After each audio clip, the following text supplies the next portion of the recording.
Hi, I'm Kristin Molitor.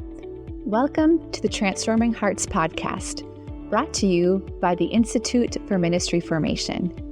We believe that transforming the church starts with transforming hearts. Join us as we explore ministry through the lens of relationship and accompaniment. Together, let's journey towards growth, healing, and transformation.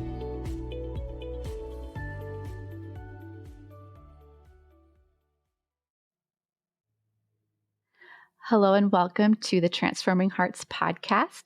This is Kristin with the Institute for Ministry Formation, and today we have a very special guest on our show.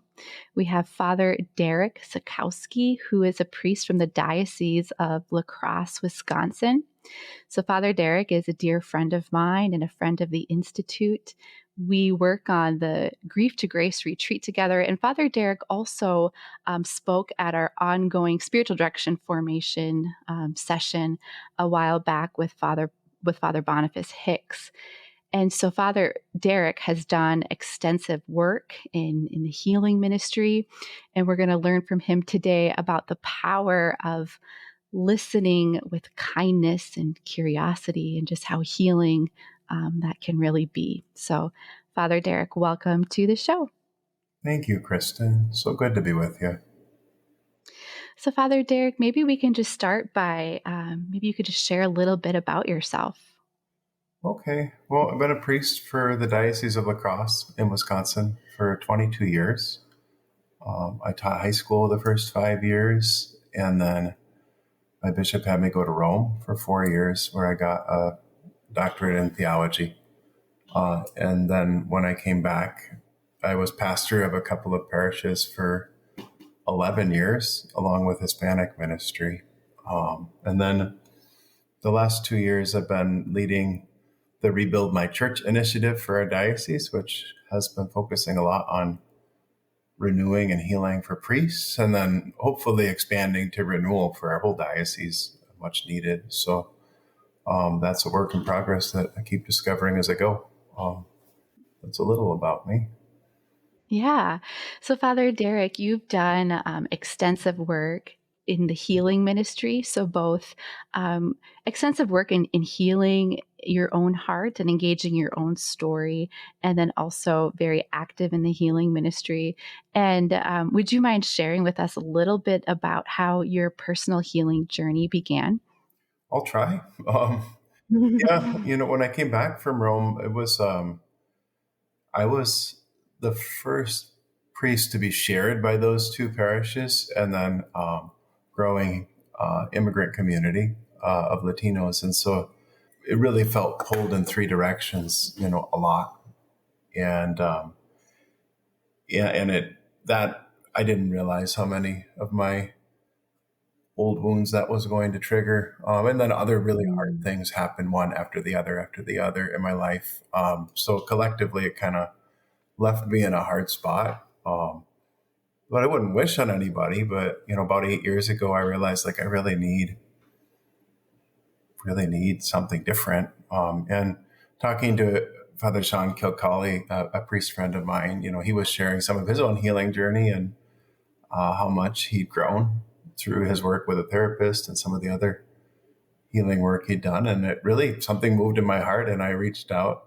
I talked to my spiritual director and found a therapist. And then a few days later, found myself going to an intensive workshop and to group therapy. And then I kind of just, as I tend to do at first, I just dove in, getting into everything in healing. I've learned to be kinder in the pace, but really for 8 years, I've been very serious about growth and integration and healing. And the last few years, have really gone through more training so that I can accompany others in that way. So. Yeah, I love how you've mentioned, I think on your blog, and so for our listeners, Father Derek has a few blogs. One is abidinginlove.com and braveshepherds.com, which we will put in the show notes after our podcast. But I love how you mentioned that we can accompany people in their own healing if we haven't gone there ourselves, if we haven't entered into our story and the more painful places. And it's difficult for us to tolerate other people's experiences, darkness, activation, if we haven't engaged that part of our hearts as well. And I have always just really admired that that you go first in your own heart, so that you can show up to everybody's heart who's entrusted to your care. I've always really loved that or admired that about you, Father Derek. Well, that's very kind, Kristin. Yeah, it's such a really important principle. That's where the whole phrase brave shepherds comes from. Jesus is the brave shepherd who goes there first and then invites us to follow. And certainly for those of us who are called to be priests, we can only walk with others to the extent that we've been willing to go these places ourselves. And the more I've been willing to do that, it's very much changed what my interactions with others have been like. It's been quite transformational. Yeah. Yeah. And so we were going to kind of focus today on how listening with kindness and curiosity can be so healing when we are accompanying others in their healing journey or in spiritual direction, or really any form of accompaniment. Can you speak a little bit about what that looks like with kindness and curiosity, and how I think that's difficult for us to do? It's so easy to fall into judgment with ourselves. Like, why do I still do this way? Why do I still do this? Or how do I still have this habit? Or, with others, like, if they would only just, or I can't believe they still do this, that, or the other thing. But maybe you can share with us how kindness and curiosity can really pave the way to greater healing. Absolutely, Kristin. I'll do my best. I'll start with how it kind of started changing for me, and then we can talk the whys or the what's a little more, I suppose. Sure. Yeah. As I, started going to workshops and group therapy, and others were sharing their story, something shifted inside of me to feel more curiosity and realize, like some of these things that I'm struggling with right now, that are so hard for me right now, are because of my story. And learning to just be a curious, childlike observer of myself, and as I like to say to people, you can ask the same question, but in a very different tone of voice, right? Like, why do I keep doing this? Versus I did that again. I wonder what's going on, and just noticing with curiosity, right? And as I did that more, with myself, it shifted how I listened to others. And that was really changing. I think I was a good listener already in many ways. And yet I look back at my younger years as a priest, and probably many conversations I was feeling pressure from my own shame. Like, okay, I've got to get this person to go to confession, or I've got to get this person is married outside the church, so I've got to get this person to, get a convalidation or to get an annulment, and how do I, put in a good sales pitch to convince this person of this thing that he or she need, versus now I'm so confident that I'm going to find God's beauty in other people, right? And just no matter what it is that's coming up for them, that childlike curiosity and reverence, tell me more. And just, I genuinely want to know the person. And I don't have an agenda when I'm listening to somebody. And it's beautiful where it leads then. It leads to very surprising places, right? Like, don't always know at all where the conversation is going to lead, but I start to discover ways in which God is powerfully working in the person, that I wouldn't have known or stumbled on if I was trying to push my agenda on them. So that's what started as me being kinder to myself, and beginning to notice with kindness in myself that opened up a lot more curiosity for others and capacity to really get to know the person. Yeah, I appreciated how you mentioned from your own shame and pressure, how that created that internal feeling of the need to fix or control. I love how you said, or convince the other person, like you have to get your marriage blessed or you need to, whatever it is. And I've certainly felt that internal pressure too when I have engaged with people. Definitely know that interior experience. But I loved how you said, now through your own inner transformation, you show up and you're confident that you will see the beauty of God in the other person, and how curiosity gives way to just an openness. It's just like this, and it's an opening versus a control of force or shut down. I like how there was one author I read in a book about healing. He said, so often we try to offer ourselves instead of offering ourselves. Yeah. And I know that in sensitive places in my own heart, if I sense force or haste or hurry or rush or control, my defenses go up even more. But in the presence of somebody who understands or is seeking to understand, whose curiosity, it just like gives way to like deeper exploration of my own heart. And I loved too the author of the book was also saying, he's like, we're not going to be as likely to share our hearts in the interrogation room Mm-hmm. as we will be in maybe like the vulnerability of a candlelit dinner, Yeah. where there's just a softness, an openness, a willing to receive the other, and how much our hearts can expand and unfold, and we really get to see like the truth of who we are. Mm-hmm. Yeah, that's a good image. Totally true. And people can tell, if you genuinely want to know more about a person and you're really curious and you don't have an agenda, people pick up on that.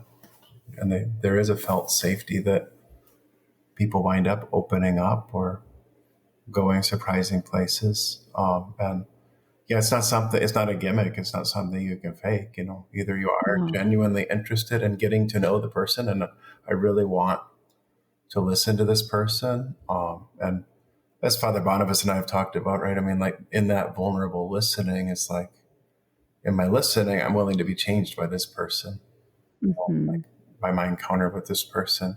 And that's vulnerable. Like people are often going to feel afraid that what if this person changes me and I somehow, become bad, like, and you can see where the voice of shame is going to, Yeah. fear is going to see other people as a threat to me. Whereas genuine curiosity is going to say like, this is a beloved child of God. And if I curiously explore and this person wants to, we're probably going to discover some pretty amazing things. So, yeah. And there's a related point I've been pondering in the neuroscience of it and in our Catholic tradition around virtue formation. I think it's really become clear to me that a lot of people, when they think of virtue, they think about following the rules, which is not Mm-hmm. really the classical view of virtue. In virtue, you habitually do the good because it's good, not because it's the rule. Rules are fine, but and how do you discover the good? Well, there's like a childlike curiosity that goes into that, and the neuroscience shows us pretty clearly right today that like if I can notice as a curious observer, that allows my prefrontal cortex to be fully engaged, and without my prefrontal cortex fully engaged, I can't have effective affect regulation, right? Like so. Mm-hmm. And classically, virtue is like what gives guidance to my emotions. It's not suppressing emotions, it's not getting rid of emotions, it's what allows my emotions to be ordered towards abundant goodness. And so without that curious noticing, you can't grow in virtue.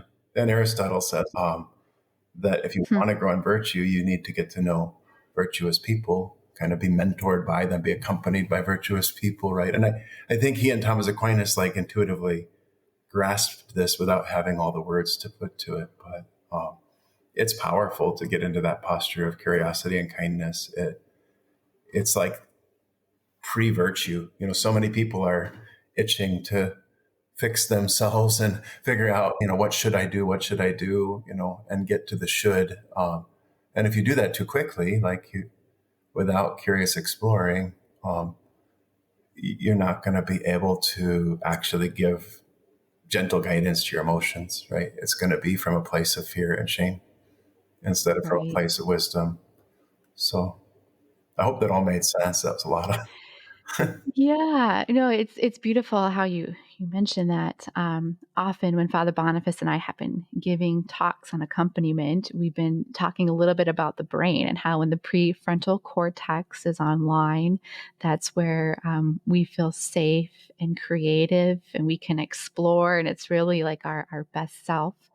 But when we're working from, is it the amygdala? Is that the more primal part of our brain?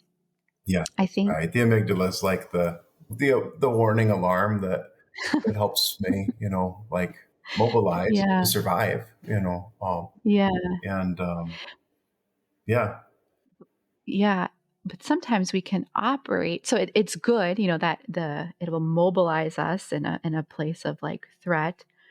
But we also it can be fear that motivates us to try to get better. As you were saying, I loved how you said how it can be shame and fear motivating us versus wisdom. yeah, and you can get people to do things through fear and shame, and honestly, that Hmm. becomes abuse. If you're Hmm. manipulating others to fear and shame, but you can't. People don't desire the good through fear and shame, and like real meaningful lasting change in the human heart doesn't happen through fear and change. And unfortunately, I've come to realize that in our Catholic families for multiple generations, like we have been operating more from a place of fear and shame than from genuinely loving people for who they are, and being Yes. curious, being curious about the hearts of our young people and who they are uniquely and affirming them in that, and helping them Mm, discover that. It's all there in our teaching, but I don't find that it happens in everyday practice. Many of us were simply not like really loved for who we were, didn't feel secure in our identity. right. Yeah. Yeah. And that can be where the voice of like an inner critic can start to show up. Now, an inner critic can cause a lot of can cause a lot of inner chaos and fear and shame, but it's often trying to help us be good.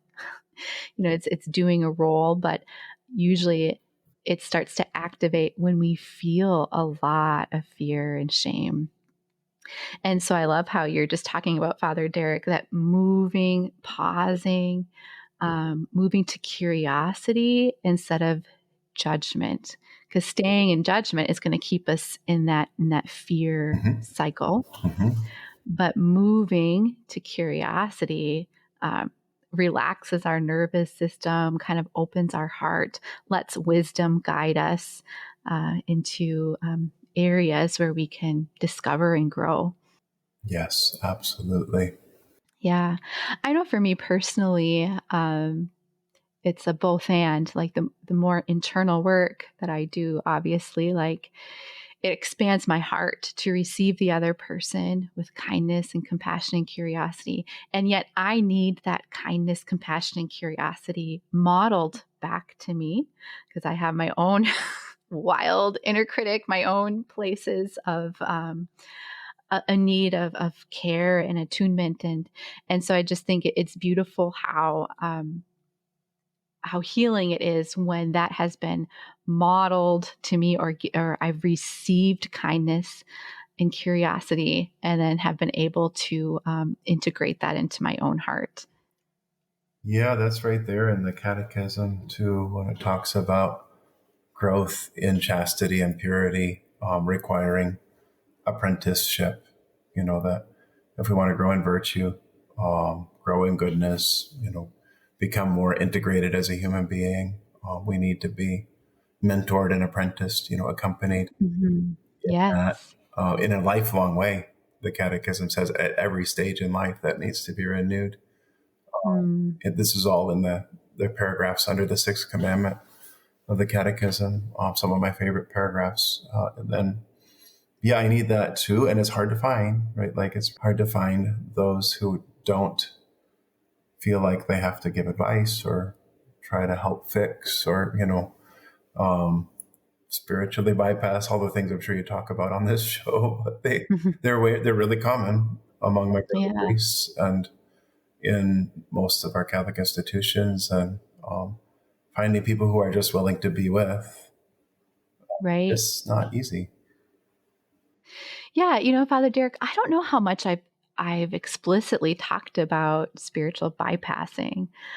We've talked a lot on this show about listening vulnerably, being with, connection, attunement, but I don't know if we've explicitly shared how spiritually bypassing can be a way that we disconnect from one another. Mm-hmm. Could you share a little bit with us about what spiritually bypassing is? Because I think people experience it all the time and they don't even realize that it's happening to them or they're doing it. Yeah. Well, spiritual bypassing would be going around things that feel, big emotions or things that feel messy or painful or overwhelming. And by saying things that are technically true spiritually or that sound nice spiritually, but what I'm really doing is not letting myself feel all of the heartache of something. Mm. So with myself, people will tend to minimize our own stories. Will say, like, well, yeah, but God really has been doing so much good in it, and like Mhm, instead of mhm. letting somebody be with me in the pain of something that's really hard, I have to say something nice sounding spiritually about it, and that prevents me from that kind of minimizing, keeps me from feeling more grief Mhm, or anger or heartache, which keeps me from really integrating, right? Like it is that kindness, receiving kind and curious care in places of heartache and grief that allows to grieve and to be transformed. So, yeah, so that we might do it with our own pain, spiritually bypass, and in our church communities, it happens a lot with others. I started to notice this more and more as I got healthier. How I showed up for funerals started to change. I did mm, lots of funerals as a pastor, um, and I became more aware of times where I would be like cracking a joke, which there can be a time and place for that to lighten the atmosphere and get a group of people to laugh. But hopefully that's not the main tool that you rely on in ministering to people at a funeral, right? Like, um, mhm, and I learned just to let my tears come and to weep with those who weep, as St. Paul invites, and be with mm, them in their heartache. I learned a lot from my Mexican parishioners. I only had two mhm. funerals in Spanish all those 11 years because it was a young community. But one of them was for an 11-year-old who died of leukemia. Sweet Oh, girl, oh. beautiful young girl. And yeah, I just learned so much from the community. We were all together in the narthex of the church, and there was just sobbing and wailing, cathartic, lamenting, lots of embracing of each other. It wasn't showy. It was simply like really intensely felt grief, Mm, connecting together in the grief. And I was right there with them, weeping. One of the parish staff saw me and was like worried about me, like, oh my gosh, Father looks like he's really, in pain. It's like, well, I'm letting myself be, letting myself weep with those who weep, right? Like, mm, and I'm not trying to tell them something nice sounding, give them a platitude. I'm just going to be with them in the raw pain. And just notice in those tragic situations in your parish, how many times people feel like they have to say something to make it feel better, mhm, to mhm. somehow other people have it much worse, or at least it's not this, or, everything happens for a reason. There's all these ways Oh, yeah, trying to yeah. smooth it over spiritually rather than being what happened in that experience of that funeral is like, then that night I was over at their apartment for hanging out late into the night and like, several dozen people coming in and out of this apartment, sharing photos, sharing stories, laughing, crying. I mean, like eating, drinking. I mean, but like so much beautiful human connection and a lot of comfort and joy that was there too. They were just connecting in all of it. It was so lovely. Mm. And I've noticed at funerals or other moments of loss, like I will draw closer to people's pain, point out Mm. in particular ways how hard it is. And Mm. in some cases, people then start weeping and we weep together. In other cases, I can feel them back away and, make a comment and minimize or compare, and try to avoid feeling the grief of it. And I don't push it. Like that to me signals like they don't want to go there. Okay. I respect their freedom. That's part of listening too, is respecting where people are at. But a lot of our people don't want to grieve. We've forgotten Mm. how to grieve. So that's, and spiritual bypassing is a big part of it. But really sad when somebody wants comfort and comes to the church and is looking for good care. And instead of getting Mhm. good care, they're met with advice giving or fixing or, which really is more me saying like, if I'm the one giving the advice or saying something spiritual, it's me saying, I don't like what I'm feeling. I'm feeling powerless Mm. being with you in this Mm. dark or messy place. And I don't like feeling that way. So I'm going to fix this for you so that I don't have to keep feeling this way. That's really what's going on. If we're honest with ourselves, and it's abandoning other people in their pain. And that happens a lot. Yeah. And I've done, I mean, I look back and I've done that. I do Yeah. that very rarely now. I notice it coming. I'll be like, why do I want to, I'll notice myself wanting to pull out of a conversation or crack a joke or something. And then I'll be curious and say, interesting. Huh. I might not want Yeah. to deal with this person right now. But I'm only able to notice that because I have been walking this path for a long time and have gone into a lot of these places. Right. And I am willing to suffer with other people and be in their pain with them. Um, that increases as I've been willing to grieve my own story. So, Yes. Yeah. Yeah, I teared up a little bit when you said you move toward the pain in somebody else's heart. And I noticed also when I was working in the parishes, as I started to engage my own story, um, I was realizing how much I was disconnecting from the people I was ministering to, but how much they would disconnect from me if I shared something painful, and how much they were always just disconnecting from one another. And I could kind of tell that we were avoiding grief when people's voices started to get a little bit more high, like, mhm, but but you know uh, mhm, well, God said, don't be afraid. And well, yeah, everything happens for a reason. And well, always count your blessings.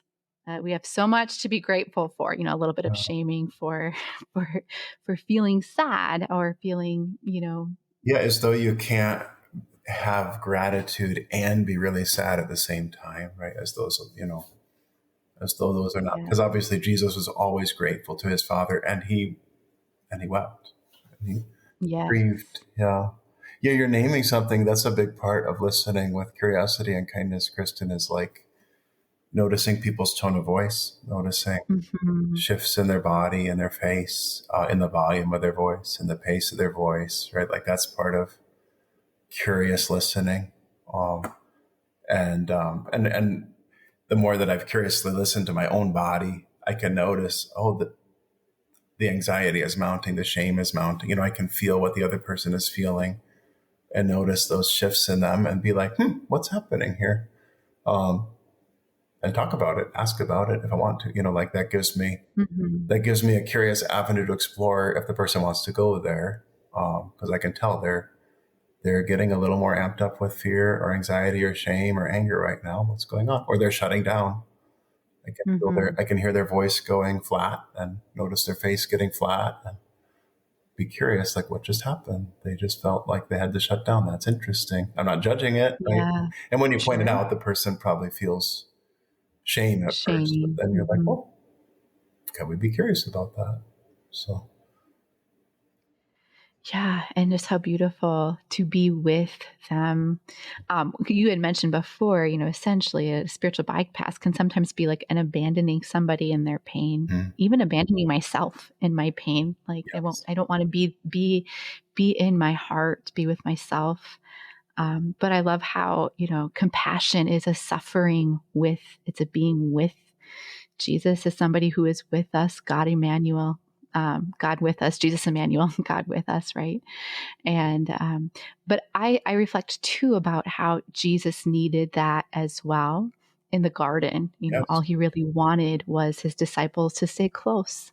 Can you not just be with me for 1 hour? He just said, "Be with me." He didn't say, "Can you not just like solve my problems or give me answers?" But could you just be with me while I suffer? And so how his heart was even desiring for us to be with him. Mm, And when we're with each other in compassion and pain, like that really forms deep and profound bonds of communion and connection with one another. totally. Yeah. And Jesus, during Holy Week, right, he goes to Bethany, hangs out with his friends, receives their hospitality and care. He he's aware that he lets himself be poured into on a human level Mm, so often. Um, yeah, and even when his hour comes, as you're naming, even in the garden, even though he knows he's not going to get the care from his friends, he reaches out for it, which is it's a painful thing vulnerable. Yes. um, to reach Yeah. out and be Very disappointed. vulnerable. Yeah. Yeah. Yeah. Well, Father Derek, we're just nearing the end of our time together. And I just want to thank you so much for sharing so beautifully the fruits of your healing journey with us. And is there any last words you'd like to share with us before we part ways? I think we've covered a lot of it, Kristen.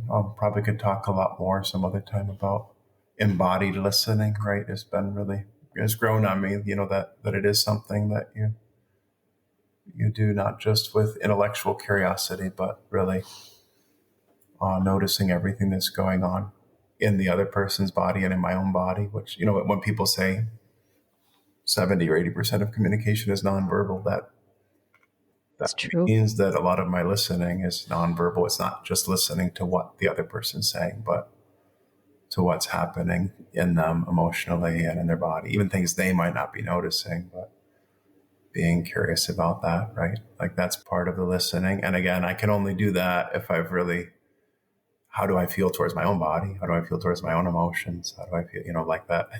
There tends to be a lot of Yeah. contempt at first and still, but less than there used to be. And that allows me to accompany others the more that I've been willing to bless the very good body that God gave me, So, yeah.